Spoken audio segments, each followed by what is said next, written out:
Are you a technician who wants to set yourself apart? Then the Trusted Technician podcast is for you. I'm your host, Dr. Krista Fabric with SBE, and on this podcast, we will have top performing technicians and experienced HVAC coaches and trainers sharing their tips and strategies to help you be more successful.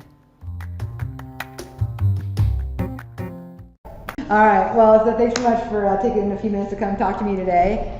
John, why don't you go ahead and just introduce yourself, tell us a little bit about your experience in the industry and who you're with. My name is John Orr. I'm from Richmond, Virginia. Work for Blazer Heating and Air Conditioning. I started in 2007. Straight out of high school, my uncle worked there at the time, got into the trade. We did mainly new construction, big custom homes, a lot of work, all new duct work. I started cutting my teeth doing new construction houses. Did that about 7 or 8 years, then we transferred over to retrofits, change outs, where we go and pull them out. And I did that for about 7 years, and then we started doing SBE at Blazer and saw all the changes it was making with the other technicians in the service field. And I got out of the installers and came over to service, and I've been doing service for a year and a half. Year and a half, okay, that's awesome. And so, kind of, obviously you've been in a lot of different parts of the HVAC industry. What's your favorite part of being a service tech?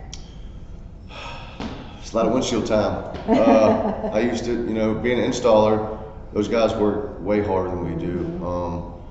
And so I did that for so long that it's like, man, I kind of almost feel a little silly for not switching sooner. Yeah. It's easier on the body, and you think a lot more. It's just not the physical exertion. It's figuring out a problem. So that's fun too. You can figure out.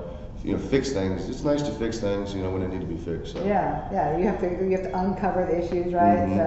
Mm-hmm. So you are fairly new to being like a true residential service tech. Yes. And fairly new to the SBE process.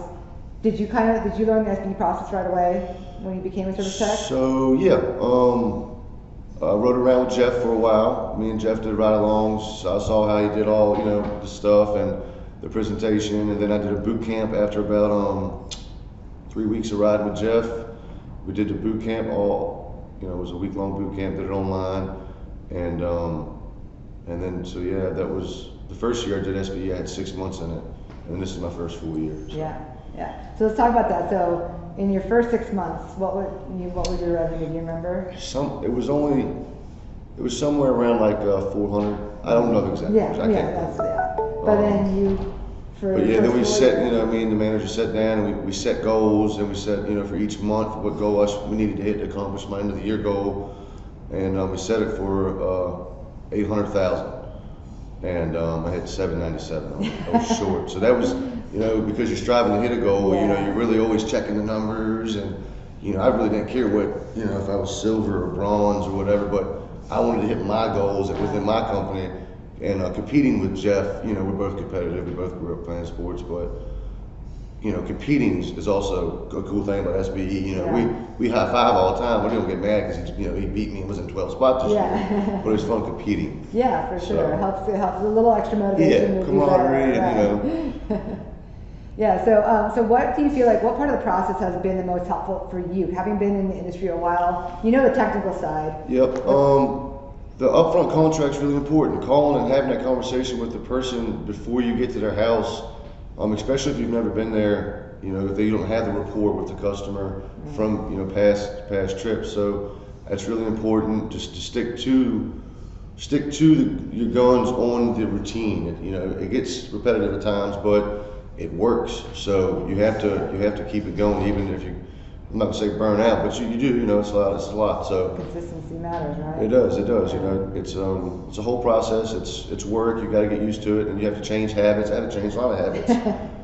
But it's part of the struggle. But like they say, the struggle is real. Yeah, so. It is. Yeah, no, that's awesome. So you were saying, obviously, before as an installer in different parts of the industry, it's really hard on your body. But other than being easier on your body, what has this change becoming a service tech, having more income? What has that done for you and your body? So SBE, took me from it almost doubled my income, almost doubled it. And I was, I'm making in Virginia, I'm making top pay as an installer or a technician, hourly. I make good money hourly. There's nothing wrong with hourly pay, but I don't care how much overtime you work. It's commission, sales, at the end of the day, it makes a huge difference. Right. The process, I mean, really has. It's a huge difference. But so what is that additional income, what has that done for your life? How's that impacted your life? Awesome. I mean, it's been, I haven't wanted or needed for anything.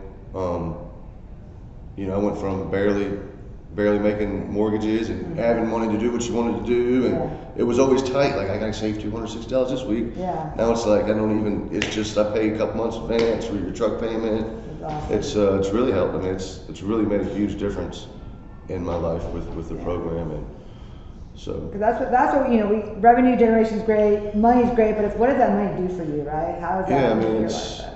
we're getting ready to build an addition on the house. That's awesome. So That's awesome. we're talking to contractors and getting prices. There's no way that I'd be able to afford that, without sticking with the process. So. And what's that addition for? That's just more room for Yeah. We got a newborn. We got my daughter just turned a year old. Right before we got here. Okay, so you needed a little more space, more bedroom. Do Alice in the Wonderland party. Oh my goodness! Look at those little rosy cheeks. That's awesome. Yeah. That's awesome. Yeah, I just rented a big building, invited a pile of people, and had a really expensive birthday party. Which I think is over the top. My wife kind of went over, but wouldn't have been able to afford to do that. It would have been, crammed in a little house. But the family loved it, right? Yeah. Oh The yeah. family loved it. The first birthday's for the family. Yeah. Right? Yeah. I asked my mom, like, does it get better? It's just. It does. Mine are even 10. It gets better. Okay. All right. But no, that's awesome. Very good. That's what we love to hear. We love to hear the stories. We're about changing lives, right? Yeah. We want to make your life better. You guys make your customers' lives better too. Yeah. It all. And I mean, as far as the process and everything with the program goes, the pictures are huge. I even say I had a phone. I'm hard on the phone. We're hard on the phone in the industry, and I do a lot of outdoor stuff. But the camera was messed up on my phone, and so it was like 1 month last year where I didn't hit my goals, and it was literally because my camera was broke on the phone. And I was like, dude, I could see the money it cost me. Yeah. And I was like, I gotta go get, but yeah, I mean, the pictures and the videos are huge. They really are. I mean, so. That's awesome. So, okay, so back to the goal. So, what did you set your goal for 2022? We set it for $1 million. All right. The months that I didn't hit it at, we left it the same number than the months. But most months I went over the set goals I had for myself. But the months I didn't hit, we left the same number. The months I did hit, we set to a higher number, and it equaled out right to be $1 million. So hopefully I'll get one cool T-shirts next year. I know, you're going to get double comma club. There you go. I think $1 million is when you hit gold too, isn't it? There you go. So I finished the year at like 57th or 56th or something, but it's pretty cool, seeing your name out there on the. This whole thing is cool, that y'all do this is it's pretty awesome. So. It's for competitive guys like you. It matters, right? Seeing that ranking, seeing that number, getting that award. It makes you proud. It makes you, damn, I did work hard and I did do a good job. I don't care what my manager said. Yep, that's awesome. All right, so you're pretty new to the industry as far as the service tech side of things. Yeah. So think about those guys out there that whether they've been in this forever and they're killing themselves, working a lot of hours or whatever, or they're in trade school, they're new. Yeah. What's one piece of advice you would share from what you've learned? To a new person coming into the trade, don't give up. It gets better because it's hard when you first get into it. And like when I was making like $10 an hour. It was 2007, but I was making $10 an hour. My buddy was making like $800 a week at Carpool because of the tips, and he was like the little manager dude at the car wash place, and he's standing there all day. And I'm, in the trenches, just crawling, miserable in these attics, but it gets better. So just stick it out. It'll never be outsourced. You'll never lose your job. And with the way the people and the world's going, I mean, so a lot of people don't even own a hammer in their house anymore. So the money's just gonna go up for us. Yep. So there's a lot of opportunity in the industry for sure. Especially if you get in the right company with the right training. Yes, right? absolutely. It's awesome that Blazer, that they do this for us and provide this for us. So. Yeah.